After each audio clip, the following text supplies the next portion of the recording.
Well, it's a little earlier than I normally do an additional thoughts video, but I figured I'd do Telefone tonight. I can do Wu-Tang tomorrow night, and then Thursday I'll do my my set list for April, the albums I'm going to listen to in April. Some people already know what I'm going to listen to in April, but it's not official until I make the video. Alex from Discord, just keep that in mind. Well, I'm not going to say anything else. I'm just saying it's not official until I make the video. Telefone by NoName is probably one of the coolest little projects I've heard, honestly. Well, I've got all these notes, but I'm just going to get into it. I think I got to a point with Telefone where basically NoName, she whooped my ass when it came to lyrics. You know, it was a lot of fun to go into this, reading the lyrics. I actually spent, I think it was Sunday night, I spent a decent amount of time going through the lyrics again, which I don't really do too often, going back and just reading them. Because there was a big part of me that was really wanting to, take apart this lyrical puzzle. And it was cool in the sense that with rap, you often, not necessarily often, but you hear the term ciphers every now and then. I got to write these ciphers and blah, blah, blah. But that's what this album actually is. These are ciphers. These are lyrical puzzles. They're hard to take apart and solve, and there's hints and there's this and that, but it was really cool. And then I realized I was getting to a point where I was basically taking this album, this really cool, enjoyable album, and disassembling it so much that it kind of stopped being fun. It's like, it would be like going to a cathedral and seeing this beautiful stained glass window and going, wow, that's amazing. Let's take the window out and take it all apart to figure out, the different colors of glass, and which makes no sense, So I got to a point where I was getting so far down the rabbit hole trying to understand the album, I realized I stopped enjoying the album. So I just, what? I'm good. The cool thing about this album for me is how, I don't want to say misleading, but she catches you off guard because the production is so soft and light, and you get the little claps and the muted drums and the light keyboard and all these different sounds going on.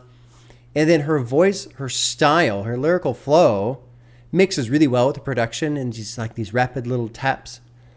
But the rapid little taps from the music are nice and light, and so is her voice. So it all blends together really well. And then all of a sudden, these lyrics will come through and just, oh shit, what did she say?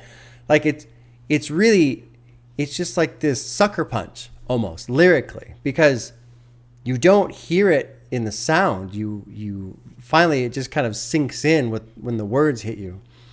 And I was thinking about, what would be a good analogy for that?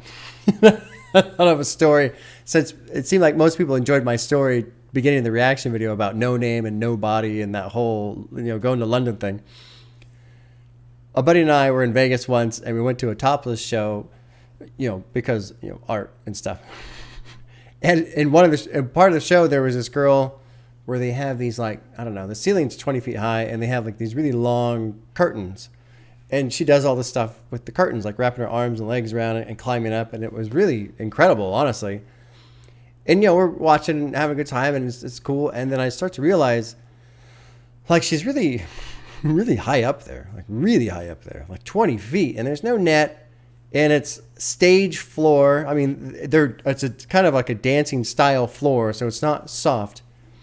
And it starts to occur to me, this, beautiful, twisting, writhing woman of a body is now at a point where at any moment she's just going to come crashing to the ground and just devastation, right?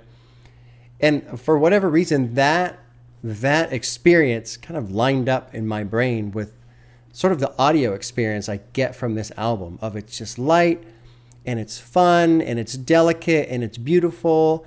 And then all of a sudden, here comes a line about what her grandma said about, they used to whip us for that.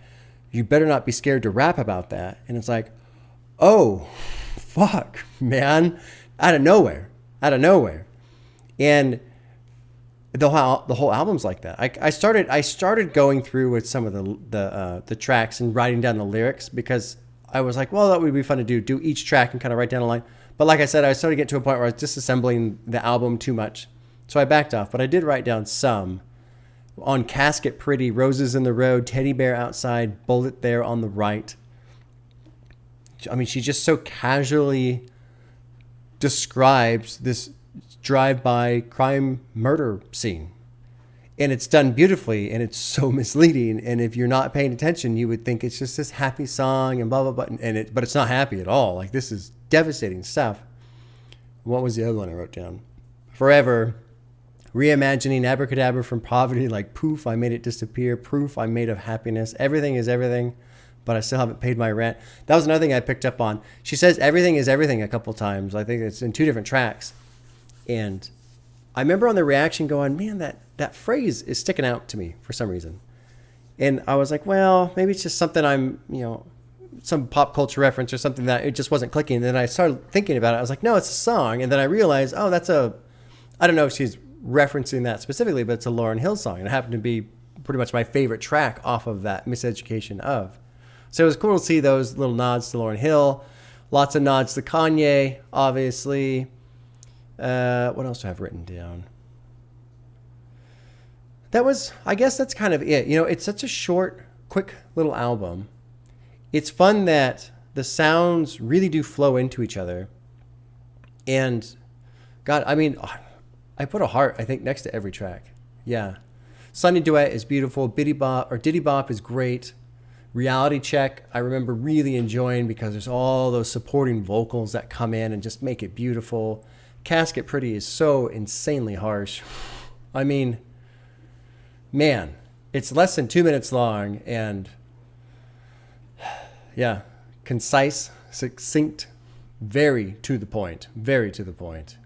Bye Bye Baby, someone linked me an article where she was interviewed talking about how she wanted to write a song that was about abortion that was a little bit more uplifting, which I think is a good idea. I think that's a good idea. Abortion in this country is treated in such an ugly way. There's so much ugliness that surrounds the topic. And, I won't open that can of worms, but I liked that she had this, the line in there. What does she say? Oh, the line in there, I'm going to fall in love again. I'm going to fall in love again. I liked that because, so much you get into these topics of abortion, what people should and should not do, and all that stuff. But it seems like no one really spends a lot of time talking about the person who's going through that process and what it feels like. And I can't imagine what it feels like. I don't want to imagine what it feels like. But I like that she took the time to write a song and say, hey, look, you're going to love again. And just because this one event is happening right now, it doesn't mean that this will never happen again or that you'll never feel a positive thing again. So in that sense, I think she did a pretty good job. I think that's a tough task to take on, writing a positive song about abortion. I think that's a very difficult task, but I think she did it pretty well. And I guess that's kind of it. I mean, I wish it was 8.5 minutes. I wish I had more to say, but I feel like in a way there's not a lot to say because it is such a cool little album. You can put it on and it's the kind of experience where you can have it on in the background and it's just these beautiful sounds floating around.